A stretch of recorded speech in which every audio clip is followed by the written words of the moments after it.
Friends, சேலத்தில் ஜெயராம் காலேஜில் kitchen கில்லாடிகள்ங்கிற program நடத்துனாங்க. அதில் நானும் என்னோட மருமகளும் கலந்துட்டோம். அதில் நாங்கள் வின் பண்ணதையும் சொதப்பினதையும் உங்களோட பகிர்ந்துக்கணும்னு நான் இந்த வீடியோ எடுத்திருக்கேன்.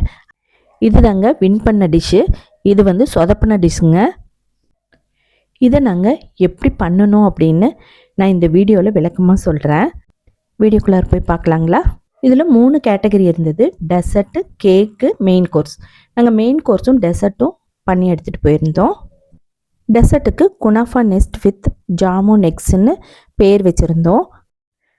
கோவா வாங்கி குட்டி குட்டியாக எக்ஸ் மாதிரி பண்ணி நான் ஜாமுன் பண்ணி அதை ஜீராவில் ஊற வச்சு எடுத்து வச்சுக்கிட்டேங்க. ரெடி பண்ணி வச்சுட்டேன். இதை நான் வந்து முதல் நாள் நைட்டே ரெடி பண்ணிக்கிட்டேன். பாருங்கள், இந்த மாதிரி ஜீராவில் போட்டு எடுத்து வச்சாச்சு. கரெக்டாக ரெடியாக இருந்தது. இது ரொம்பவே நல்லா அழகாக வந்துருந்துச்சுங்க. எப்போவுமே நம்ம வந்து ஜாமுனை சுட சுட ஜீராவில் போடக்கூடாது. ஜாமுன் வேக வச்சுட்டு நம்ம ஆற வச்சுட்டு போட்டால் கரெக்டாக இருக்கும். கார்னிஷ்காக நான் வந்து பிஸ்தாவை வந்து சின்ன சின்னதாக கட் பண்ணிவிட்டு நல்லா ட்ரை ரோஸ்ட் பண்ணியாச்சு. இதையும் ஒரு பாக்ஸில் போட்டு எடுத்துக்கிட்டோம். இப்போ க்ரீம் வேணும். அதுக்கு நான் வந்து ஃப்ரெஷ் க்ரீமை எடுத்துகிட்டு நான் நல்லா பீட் பண்ணிவிட்டு அதில் வெனிலா எசன்ஸு கூடவே கண்டென்ஸ்டு மில்க்கும் சேர்த்துட்டு நல்லா பீட் பண்ணி நல்லா எடுத்து வச்சுக்கிட்டேன். அப்போவும் அது வந்து கொஞ்சம் வந்து வாட்டரியாக தான் இருந்தது. என்ன அப்படின்னு பார்த்தா அது 25% தான் ஃபேட் இருந்தது. அதை நான் வந்து ஃப்ரீசரில் வச்சு செட் பண்ணிட்டேன். ஐஸ்கிரீம் ஆகிடுச்சு. இதை நான் ஒரு கவரில் போட்டு நான் வந்து நல்லா இந்த மாதிரி கோன் ஷேப் பண்ணிவிட்டு நான் வந்து ஐஸ் பாக்ஸில் வச்சு தான் எடுத்துகிட்டு போனேன். இது வந்து வெனிலா ஐஸ்கிரீம் மாதிரியே ரொம்பவே டேஸ்ட்டாக இருக்கும். ஏன்னா அந்த மாதிரி தான் இது பண்ணுறது. நமக்கு குனாஃபா கப்பில் இந்த க்ரீமை நம்ம வந்து ஸ்க்வீஸ் பண்ணணும். அதுக்காக இது ரெடி பண்ணியாச்சு. குனாஃபா டோ தேடின கிடச்சது. நான் அதை வாங்கிட்டு வந்து கப்பு செய்யலாம் அப்படிங்கிறதுக்காக அதை வாங்கி கட் பண்ணி சின்ன சின்னதாக உதுத்து போட்டுட்டு அதில் நான் வந்து பட்டரை மெல்ட் பண்ணி சேர்த்துக்கிட்டேன். அதை நம்ம ஷேப் பண்ணோம் இல்லைங்களா கப்பு. அதுக்கு மஃபின் ட்ரே எடுத்துக்கிட்டேன். அதில் வந்து ஃபாயில் பேப்பரை வச்சு கப் ஷேப் பண்ணிட்டேன். இப்போது டோவை நம்ம எப்படி ரெடி பண்ணுறதுன்னு பார்க்கலாம். பாருங்கள், பட்டரை நல்லா கொஞ்சம் தாராளமாக உருக்கிக்கலாம். ஆனால் வந்து அது வந்து ரூம் டெம்பரேச்சரில் தான் இருக்கணும். ரூம் டெம்பரேச்சர் வந்ததும் நான் உடச்சி வச்ச இந்த குனாஃபா டோவில் நல்லா தாராளமாக சேர்த்துட்டு நல்லா கலந்து வச்சுட்டேன். இப்போது நான் வந்து மஃபின் ட்ரேயில் அதை நல்லா வச்சு ஷேப் பண்ணிட்டேன். நல்லா ப்ரெஸ் பண்ணணும், நல்லா அழுத்தம் கொடுக்கணும் அப்படிங்கிறதுக்காக கூடவே நான் டம்ளரை வச்சு நல்லா ப்ரெஸ் பண்ணி நான் ஷேப் பண்ணிட்டேன். இதை நம்ம பேக் பண்ணணும். நான் ஒரு பாத்திரத்தில் மண் கொட்டி அதுக்கு மேலே ஸ்டாண்டு வச்சு அதை வந்து ஒரு மூடி போட்டு ஒரு 10 to 12 நிமிஷம் நான் வந்து பேக் பண்ணி எடுத்துட்டேன். நல்லா ரோஸ்ட் ஆகி கப் கரெக்டாக நல்லா வந்திருந்தது. டெசர்ட்டுக்கு தேவையானது எல்லாமே ரெடி பண்ணியாச்சு. இப்போது நெக்ஸ்ட்டு மெயின் கோர்ஸ் என்னன்னு பார்க்கலாம். இது வந்து ப்ரக்கோலி எதுக்காகனா சாஸ் பண்ணுறதுக்காக. நான் வந்து கொதிக்கிற தண்ணியில் ப்ரக்கோலி போட்டுட்டு அதில் ஒரு 10-15 முந்திரியை சேர்த்துட்டு ஒரு 10 நிமிஷம் அப்படியே விட்டுட்டு அதை நம்ம நைஸாக அரைச்சி எடுத்துக்கணும். இது என்ன டிஷ் அப்படின்னா tricolour potato croquette with broccoli sauce. பேரே புதுசாக இருக்குது இல்லைங்களா? செஃப்பும் அப்படி தான் சொன்னார். இந்த ப்ரக்கோலி கூட கொஞ்சம் நம்ம 2-3 பூண்டு, கொஞ்சம் ஸ்ப்ரிங் ஆனியன், பால் கொஞ்சம் சேர்த்துட்டு நல்லா நைஸாக அரைச்சி எடுத்துக்கலாம்.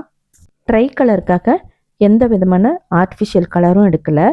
ஸ்பினாச் வச்சு க்ரீன் கலரும், கேரட்டை வச்சு ஆரஞ்சு கலரும், பீட்ரூட்டை வச்சு பிங்க் கலரும் பண்ணிக்கிட்டோம். இதை வந்து நான் வந்து வேக வச்சு நல்லா நைஸாக அரைச்சிக்கிட்டேன். உருளைக்கிழங்க வேக வச்சு நல்லா மசிச்சுட்டு இது கூட நம்ம உப்பு, பெப்பர், ஆரிகனோ, கொஞ்சம் மிளகாத்தூள் இது எல்லாமே சேர்த்துட்டு நாங்கள் நல்லா பிசைஞ்சு பால் மாதிரி பண்ணி வச்சுக்கிட்டேன்.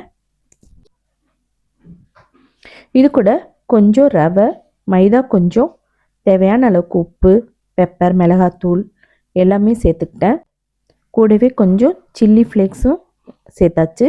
இப்போ நல்லா சப்பாத்தி மாவு மாதிரி பிசைஞ்சு எடுத்துக்கிட்டேன்.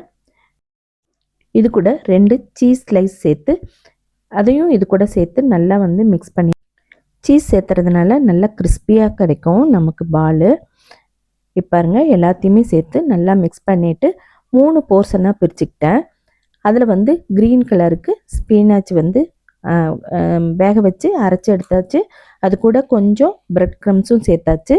சேர்த்து அதை நல்லா மிக்ஸ் பண்ணி இந்த மாதிரி பால் மாதிரி எடுத்து வச்சுக்கிட்டேன்.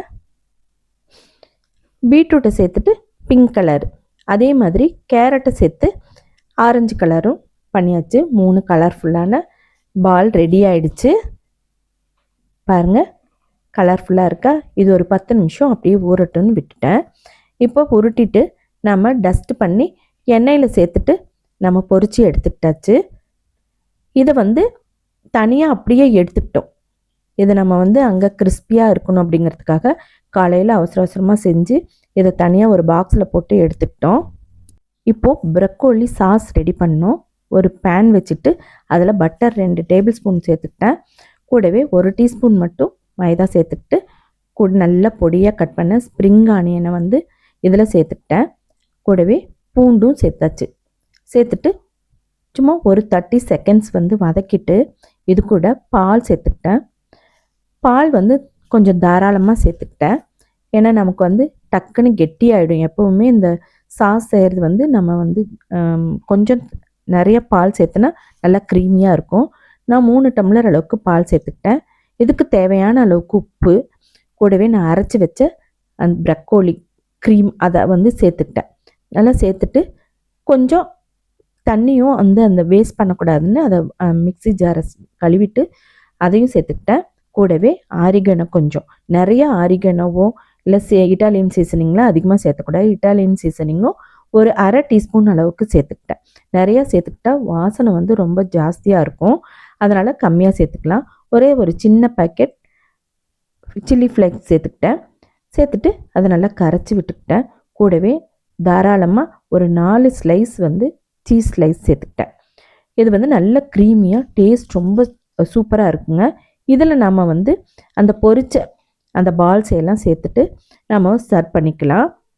பாருங்கள், இதை டேஸ்ட் பண்ணி பார்க்கலாம் நம்ம அப்படின்னு டேஸ்ட் பண்ணி பார்த்தேன். ரொம்ப ரொம்ப சூப்பராக இருந்துச்சுங்க. அவ்வளோ அட்டகாசமாக இருந்தது. ரொம்ப ரொம்ப அருமையாக இருந்ததுங்க. இது வந்து அந்த அந்த சாஸ் வந்து கெட்டியே ஆகவே இல்லை. இப்படியே தான் இருந்தது. அவ்வளோ டேஸ்ட்டாக இருந்தது. எத்தனை இடத்துல இவ்வளோ ஹோட்டலில் நம்ம சாப்பிட்டுப்போம். அதை விட இது வந்து அவ்வளோ சூப்பராக இருந்தது. இது பாருங்கள், இது நான் வந்து மாஸ்டர் செஃப்க்கு போனப்போ 2 ரவுண்டுக்கு இது செலக்ட் ஆனேன்.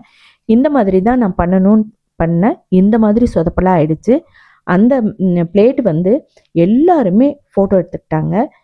இந்த டிஷ் வந்து 3rd ப்ரைஸ் வாங்கிச்சு. எங்கள் மெயின் கோர்ஸில் வந்து 3rd ப்ரைஸ் வாங்கினோம். ரொம்ப நல்லா இருக்குது, புதுசாக இருக்குது பேர். வந்து இந்த ப்ரக்கோலி சாஸுங்கிறது வந்து எனக்கே ஒரு நல்ல ஐடியாவாக இருக்குது அப்படின்னு வந்து செஃப் சொன்னார். ரொம்பவே சூப்பராக இருந்ததுன்னு சொன்னார். அதே மாதிரி 2 பிளேட்டுமே நல்லா வந்து டெக்கரேஷன் வந்து ரொம்ப நல்லா பண்ணியிருந்தீங்க பிளேட்டிங் அப்படின்னு சொன்னாங்க. பாருங்கள், ப்ரைஸ் வாங்கியாச்சு. அதே மாதிரி குனாஃபா நெஸ்ட்டை எல்லாருமே சாப்பிட்டா அவ்வளோ சூப்பராக இருந்தது, புதுசாக இருந்ததுன்னு சொன்னாங்க. நீங்களும் இது மாதிரி ட்ரை பண்ணி பாருங்கள். தேங்க்யூ.